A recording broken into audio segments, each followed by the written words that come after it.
오늘의 잠언 20장 1절부터 15절까지 말씀입니다. 제목은 포도주는 거만하게 하는 것. 잠언 20장은 성도가 세상 속에서 지켜야 할 분별력과 하나님의 주권에 대해서 말씀합니다. 1절은 무절제와 분별력에 대해서 말씀합니다. 1절, 포도주는 거만하게 하는 것이요 독주는 떠들게 하는 것이라. 이에 미혹되는 자마다 지혜가 없느니라. 아멘.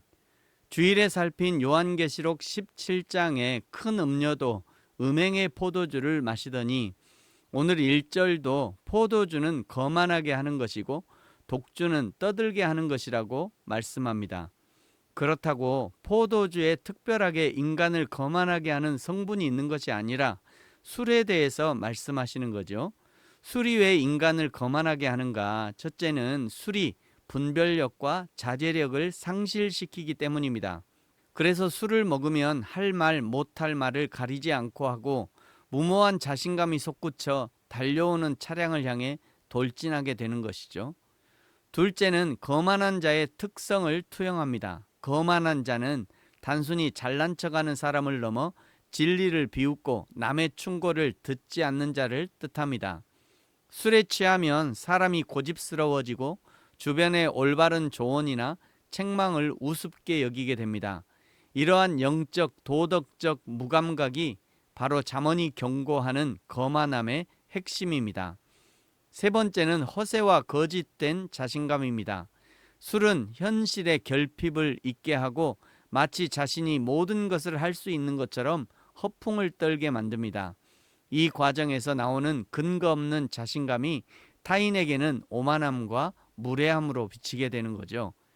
네 번째는 미혹의 결과로 거만하게 됩니다. 술은 처음에는 즐거움을 주는 것 같지만 서서히 인간의 판단력을 흐려놓아 결국 스스로를 통제하지 못하는 상태로 끌고 갑니다. 스스로를 통제하지 못하면서도 자신이 상황을 주도하고 있다고 믿는 것 자체가 거만의 극치라고 볼 수 있는 거죠. 예수 그리스도를 믿는 성도라면 술을 멀리해야 합니다. 내가 술을 이길 수 있다는 자만을 버려야 합니다. 2절, 왕의 진노는 사자의 부르짖음 같으니 그를 노하게 하는 것은 자기의 생명을 해하는 것이니라. 다툼을 멀리하는 것이 사람에게 영광이거늘 미련한 자마다 다툼을 일으키느니라. 아멘. 예수님의 십자가는 겉으로는 지는 것처럼 보입니다. 겉으로 지는 것처럼 보인 예수님의 십자가가 결국은 승리의 징표가 됩니다. 공동체 안에서 다툼이 일어난다면 예수님을 생각함으로 져주십시오. 지는 것이 이기는 지름길이 될 것입니다. 4절, 게으른 자는 가을에 밭갈지 아니하나니 그러므로 거둘 때에는 구걸할지라도 얻지 못하리라. 사람의 마음에 있는 모략은 깊은 물 같으니라. 그럴지라도 명철한 사람은 그것을 길어내느니라. 아멘. 인간의 마음에 깊이 간직된 것은 그것이 무엇인지 자신도 모르는 경우가 있습니다. 그래서 자기를 믿는 사람이 실수하고 실패하는 거죠.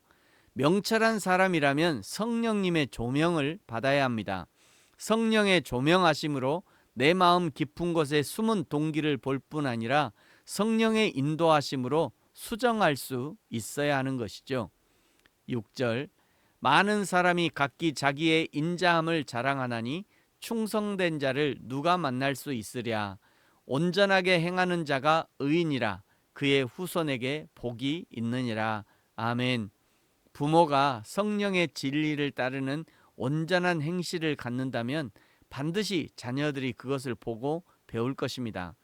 어려서부터 온전한 행실을 보고 배운 자녀가 하나님의 복을 받지 않을 도리가 없는 것이죠.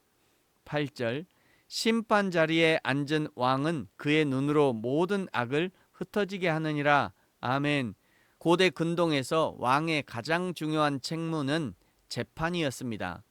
성문 어귀의 심판 자리에 왕이 앉는다는 것은 국가의 질서를 바로잡겠다는 공식적인 의지의 표명입니다. 리더가 바른 가치관으로 중심을 잡고 공동체를 살피는 것만으로도 공동체는 바르게 세워질 수 있습니다.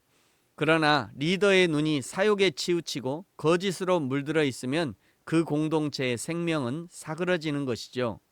가정에서, 직장에서, 교회에서 리더의 역할이 중요합니다. 리더가 바른 직임을 감당할 수 있도록 돕고 기도해야 합니다. 9절, 내가 내 마음을 정하게 하였다, 내 죄를 깨끗하게 하였다 할 자가 누구냐? 한결같지 않은 저울추와 한결같지 않은 되는 다 여호와께서 미워하시느니라. 아멘. 대한민국의 사법부를 위해서 기도해 주시고 가정에서부터 정의가 바르게 세워질 수 있도록 기도하시기 바랍니다. 11절, 비록 아이라도 자기의 동작으로 자기 품행이 청결한 여부와 정직한 여부를 나타내느니라. 아멘. 예수님이 어린아이와 같지 아니하면 하나님 나라에 들어가지 못한다고 했던 말씀이 바로 이런 의미에서 말씀하시는 거죠. 12절, 듣는 귀와 보는 눈은 다 여호와께서 지으신 것이니라. 그러니 여호와 하나님의 말씀을 들어라. 여호와 하나님만 바라보아라. 이런 의미입니다. 13절, 너는 잠자기를 좋아하지 말라. 내가 빈궁하게 될까 두려우니라. 내 눈을 뜨라. 그리하면 양식이 족하리라. 믿음은 성실입니다. 일찍 일어나는 새가 먹이를 먹는 것이죠. 믿음의 사람은 부지런해야 합니다. 14절, 물건을 사는 자가 좋지 못하다 하다가 돌아간 후에는 자랑하느니라. 세상에 금도 있고 진주도 많거니와 지혜로운 입술이 더욱 귀한 보배니라. 아멘. 인간은 본능적으로 금과 보석 같은 가시적인 부를 쫓는 경향이 있습니다.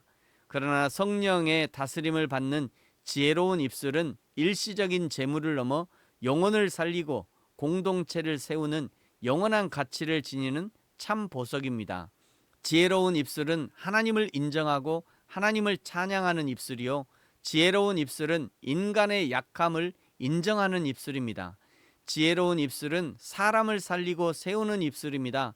지혜로운 입술은 악을 멀리하는 입술입니다. 저와 여러분이 오직 여호와 하나님께 영광을 돌리는 입술이 되어서 하나님을 기쁘시게 하는 신앙의 사람들이 되어지기를 예수님의 이름으로 축복합니다. 기도하겠습니다.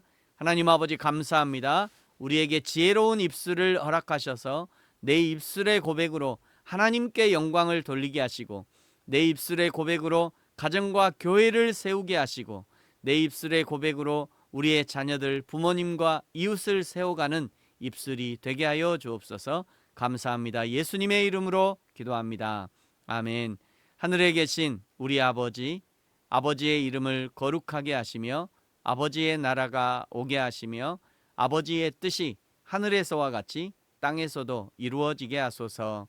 오늘 우리에게 일용할 양식을 주시고 우리가 우리에게 잘못한 사람을 용서하여 준 것 같이 우리 죄를 용서하여 주시고 우리를 시험에 빠지지 않게 하시고 악에서 구하소서.